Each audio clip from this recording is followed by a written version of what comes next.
I've been sitting in this chair for about 20 minutes now. Just sitting, trying to decide whether to say this out loud or let it go with me. I'm 87 years old. My name is Eugene. Eugene Carl Whitmore. And there is something I have carried for 61 years that I have never said to another living person. Not my wife, not my brother, not the priest I saw every Sunday for 30 years until he died. Nobody. I don't know why today feels like the day. Maybe because my doctor said something last week that changed the shape of things. Maybe because the house is very quiet this morning, and quiet has a way of making the old things louder. Either way, I'm going to say it now. I want you to understand something about who I was before I tell you what I heard, because the kind of person you are matters when a thing like this happens. It matters what you do with it, what you tell yourself about it afterward, what you build on top of it to keep living like a normal man. I was 26 years old in 1964. I had been married to my wife, Lorraine, for 2 years. We lived in the upper unit of a two-family house on Clement Street, a narrow gray building with thin walls and a landlord named Mr. Pasquale, who lived below us and collected the rent in cash on the first of every month. Lorraine and I were not wealthy. I worked at a printing company. She worked part-time at a dry cleaner 3 blocks away. We had one small savings account and a used Ford that needed work every other month. We were young and ordinary, and we thought we had all the time in the world. I loved Lorraine. I want to be clear about that before anything else. I loved her in the simple way that young men love their wives when they don't yet know that love is something you have to keep deciding to do. I loved her the way you love something you assume will always be there. That assumption was the first problem. The wall I'm talking about was the bedroom wall. Our bedroom shared a wall with the stairwell, a thin plaster wall, the kind they built in those old two-family houses where you could hear everything and pretended you couldn't. You could hear Mr. Pasquale's television. You could hear when the couple across the hall argued. You could hear footsteps on the stairs at any hour. In the spring of 1964, April, I believe, a man moved into the unit across the hall from us. His name was Robert. I don't remember his last name anymore, or maybe I've chosen not to. He was perhaps 30. He worked somewhere downtown. He was quiet, well-dressed, pleasant when you passed him on the stairs. Lorraine introduced herself to him the first week. She mentioned it to me over dinner. She said the new neighbor seemed nice.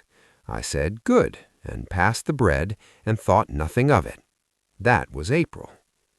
By June, I had started to notice small things, not dramatic things, nothing that would hold up in a courtroom or even in a conversation, just small things that a husband notices and files away without wanting to look at directly.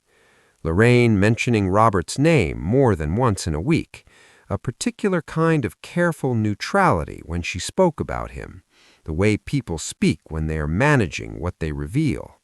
The time she came home from the dry cleaner 20 minutes later than usual on a Thursday and said she had stopped at the pharmacy and I saw no bag, no receipt, nothing from any pharmacy. I noticed these things. I did not say anything about them. I was 26 and I did not know how to say the thing I was afraid to say, so I said nothing and watched and felt the particular sickness of a man who suspects something and hopes desperately to be wrong. It was a Friday night in July. I remember it was a Friday because I had come home early from work. The printing company had let us go at noon, something about machinery problem. I can't remember the details. I remember walking up the stairs of the building feeling glad for the unexpected afternoon. I was thinking about whether Lorraine would be home yet. I was thinking about suggesting we go somewhere for dinner. I was in a good mood. That is the part that stays with me. I was in a good mood when I reached the top of the stairs. And then I heard voices through the wall. Not loud voices, not arguing, just voices, 2 of them, close together, the kind of quiet that is not actually quiet at all, but is just careful.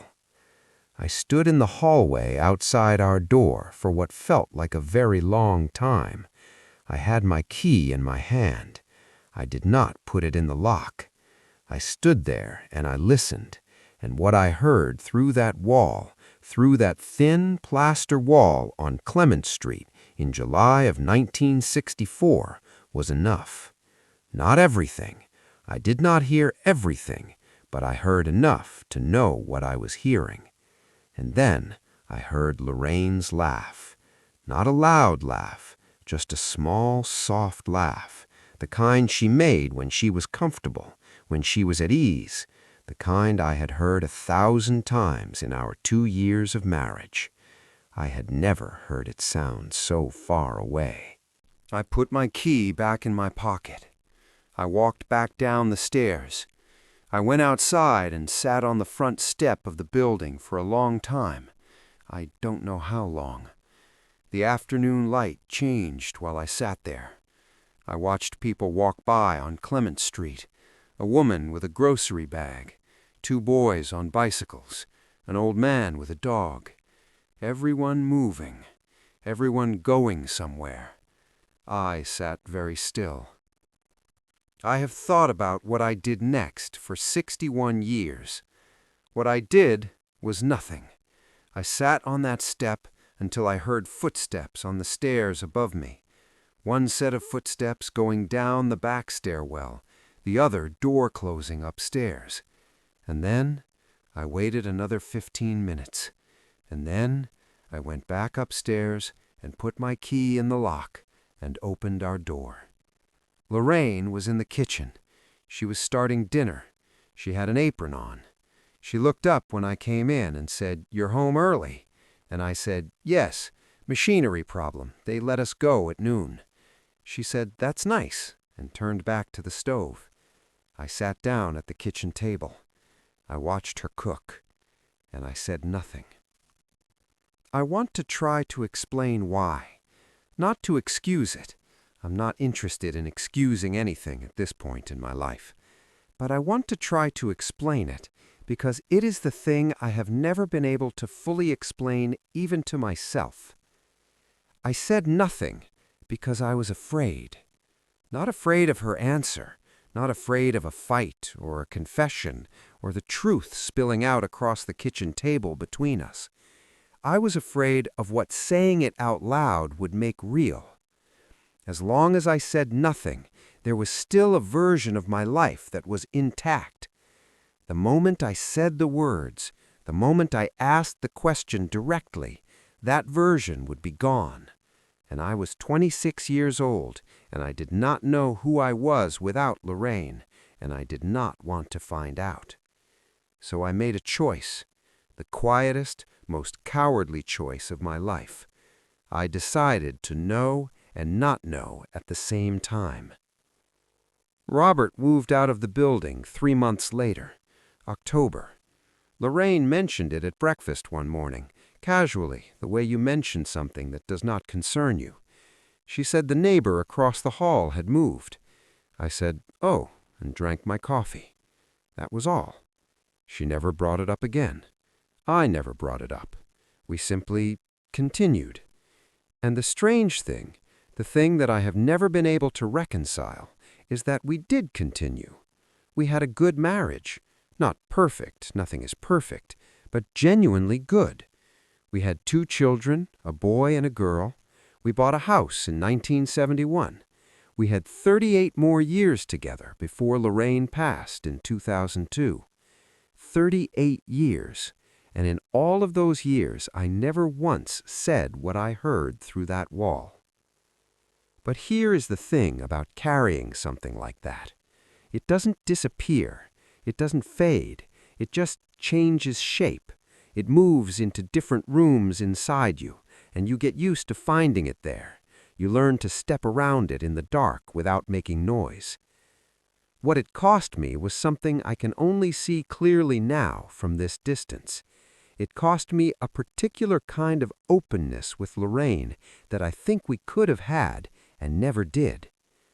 There was always, underneath everything, a pane of glass between us, invisible. We could see each other clearly. We could hear each other. We could touch. But I always knew the glass was there. And I have thought this for many years, I think she knew it too. She just didn't know what it was made of. I knew, and I never told her. There was one evening, this was perhaps 1989. We would have been in our early 50s. We were sitting on the back porch after dinner, and Lorraine said something that I have never forgotten. She said, "Eugene, do you ever feel like there is something between us that we just never said?" Just like that, out of nowhere, a Tuesday evening on the back porch. I looked at her. She was looking at the garden. She wasn't accusing me of anything. She was just saying a thing, the way she sometimes said things, quietly, without needing a response, just releasing them into the air. I said I didn't know what she meant. She nodded slowly and said, "Never mind," and picked up her book. And I sat there on that porch, and I felt the glass between us so clearly in that moment that I could almost see my own reflection in it. I said nothing. Again. Still. Lorraine died on a Wednesday morning in March of 2002. She had been ill for about 8 months. Cancer, the kind that moves quickly once it decides to. I was with her at the end. I held her hand. I told her I loved her, and I meant it with everything I had. She said, "I know, Eugene." She said it the way she said most things, simply, without performance, like a fact she had always known and never needed to question. "I know, Eugene." In the weeks after she died, I went through her things, her clothes, her books, her small jewelry box, the drawer of her bedside table, the ordinary archaeology of a life. In the back of that drawer, underneath some letters and an old photograph and a small address book, I found a folded piece of paper. It was a note, handwritten, short.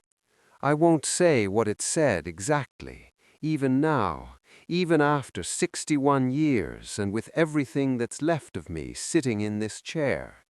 But I will say this, it was from 1964, and it answered finally and completely the question I had never asked. I sat on the edge of our bed, her bed, my bed, our bed, and I held that piece of paper for a long time. And what I felt was not what I expected to feel. I expected anger, or grief, or some final confirmation of the old wound. What I felt was something much quieter than any of those things. I felt the full weight of a choice I had made in a hallway on Clement Street in July of 1964. I had chosen silence, and silence had held. For 38 years it had held, and now she was gone, and the silence had held so well that I would never be able to break it. I would never be able to say what I heard. I would never be able to ask what she would have said. I would never know if the glass between us could have dissolved into something honest if I had only been brave enough at 26 to put my key in the lock and walk through the door. I folded the note back up. I put it in the drawer. I don't know if it is still there. I think it is. I haven't opened that drawer in a long time. I am 87 years old. I have a son who calls on Sundays, a daughter who lives 3 states away and visits twice a year. 4 grandchildren whose names I say to myself sometimes in the morning like a kind of prayer. I have had a life, a real one, full of ordinary good things, but I have also had this thing I heard through a wall 61 years ago and carried alone through every room of my life afterward, through 38 more years of marriage and 2 children and a house and a garden and a back porch and a Tuesday evening when the woman I loved said, "Do you ever feel like there is something between us that we just never said?" Yes, Lorraine, yes, I felt it every single day. I don't know what I wanted from telling this. Maybe nothing. Maybe just to have said it once, out loud, to someone, to not let it go with me entirely unsaid. I heard something through a wall. I chose not to walk through the door. And that choice, that one quiet choice made in a hallway when I was 26 years old, became the shape of something I lived inside for the rest of my life without ever being able to name it to the person I was living it with. That is all. That is the whole of it. If you stayed until the end of this, thank you. I don't need you to say anything. But if something here reminded you of a hallway of your own, a door you didn't walk through, a question you didn't ask, I hope you still have time. I hope the wall is still thin enough to hear through, and I hope you are braver than I was.